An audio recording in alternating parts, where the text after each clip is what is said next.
Picture a NASCAR inspection bay at Daytona in the early 1960s. Officials have just pulled an entire fuel tank out of a stock car and dropped it on the concrete, certain they have caught their man cheating. The mechanic standing beside the now gutted machine does not argue, does not protest, does not even reach for a wrench. He climbs into the driver's seat, turns the key, and the engine fires up anyway. With a grin and a puff of exhaust, he drives the tankless car straight out of the inspection area, leaving a row of stunned officials staring at an empty gas tank sitting on the ground.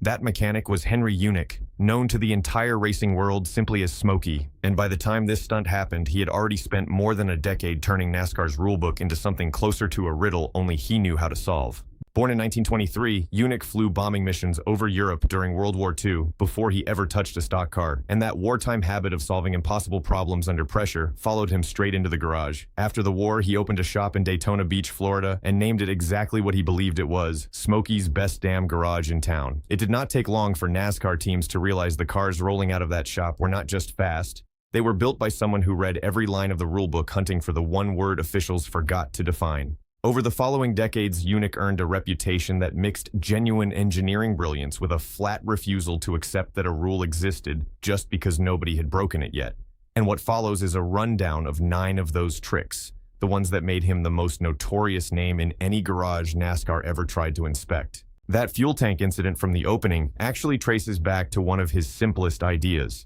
NASCAR capped fuel tanks at 22 gallons but said nothing about how long or wide a fuel line could be, so Yunick coiled 11 feet of 2-inch hose through the car's frame, a length that quietly held more than 2 extra gallons of gasoline that never showed up when officials checked the tank itself. The car ran longer between pit stops on fuel nobody had measured, and once inspectors pulled the tank to prove their case, Yunick simply drove off on whatever was still sitting inside that oversized line. NASCAR rewrote its fuel line rules almost immediately afterward, which had basically become the pattern every time Yunick found a gap nobody else had noticed. A few years later, he set his sights on the 1967 Chevrolet Chevelle, a car he considered too boxy and too heavy for the speeds he wanted to reach, so he rebuilt one at roughly 7/8 of its official size, hand-shaping every panel until the proportions still looked right to the eye while quietly cutting drag and weight everywhere it mattered. NASCAR's inspectors measured length from bumper to bumper but never checked enough cross-sections to catch the shrinkage, and the car passed every test before going out and embarrassing the field on raw speed alone. Rivals eventually noticed their cars simply could not keep pace, and once word got around about the real dimensions, NASCAR had to overhaul how it measured every car entered from that point forward.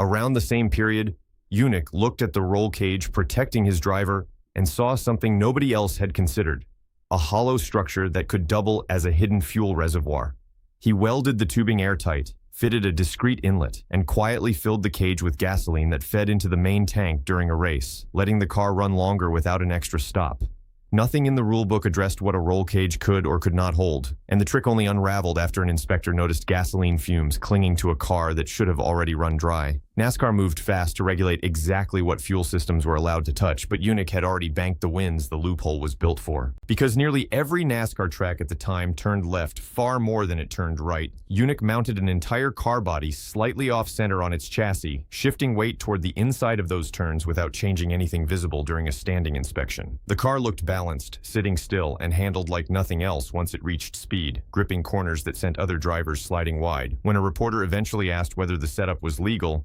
Yunick pointed out that the rulebook only said the body had to sit on the chassis, it never said where on the chassis, and that answer alone tells you most of what you need to know about how his mind worked. Long before most race teams understood aerodynamics as a science, Yunick was already shaping metal around it by instinct. He tilted windshields back by a few degrees, tucked bumpers in tighter, smoothed the underside of the car so air moved faster beneath it, and added small kicked-up edges on the rear fenders that worked like primitive spoilers nobody in the sport had a name for yet. None of these changes broke a single written rule because nobody had written rules for something they did not understand was happening, and the results showed up on the stopwatch, with one of his Daytona entries clocking nearly 5 miles per hour faster than the rest of the field for reasons competitors could not explain for years.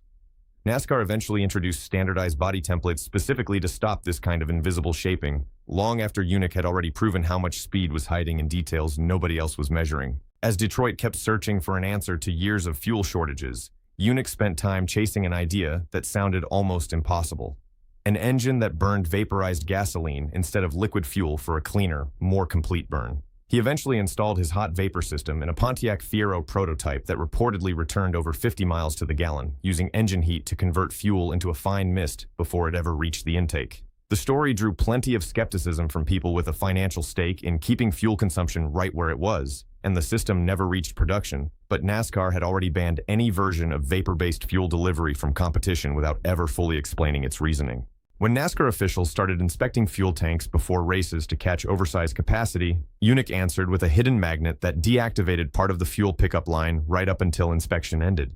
Once the magnet came off after the green flag, fuel that had been sitting unreachable suddenly flowed freely into the system, handing his car laps of range that simply were not on anyone's books. It was not technically against any written rule at the time, which made it almost more frustrating for officials who had to scramble afterward to rewrite inspection procedures around a problem they had not even known to look for. One of his quieter tricks involved suspension components engineered to compress only after they warmed up, so a car would sit at a perfectly legal height during a cold, static pre-race inspection, and then settle noticeably lower once track heat and cornering forces went to work. By the time officials checked the car again after the race, the suspension had cooled back to its original legal height as if nothing had ever changed, leaving inspectors with no way to prove the car had spent the entire race riding lower and faster than the rules allowed. It was less a mechanical trick than a psychological one, since Yunick had effectively built a car that passed every inspection it was ever given while breaking the spirit of every single one of them on track. Late in his career, working alongside engineers at General Motors, Yunick developed an engine built around variable-length intake runners, reverse flow cooling, and valve timing nobody else in the sport had attempted, a design that simply outperformed everything else on the track during testing. NASCAR did not have a single rule against any part of it because nobody had imagined an engine like that was even possible, so officials banned it outright rather than let it run, calling it unfair even though it broke nothing written down anywhere. Pieces of that same thinking, variable intake geometry, and precise cooling control eventually found their way into performance engines built decades later. Yunick kept building, kept needling officials, and kept insisting right up to the end that he had never cheated anybody, he had simply read the rulebook closer than the people who wrote it. Whether you call that genius or just a very polished form of mischief, NASCAR rewrote its rules after almost every single trick on this list. And that alone says everything about how far ahead of the sport Smokey Yunick really was, well before anyone else in the garage learned to think the same way he did.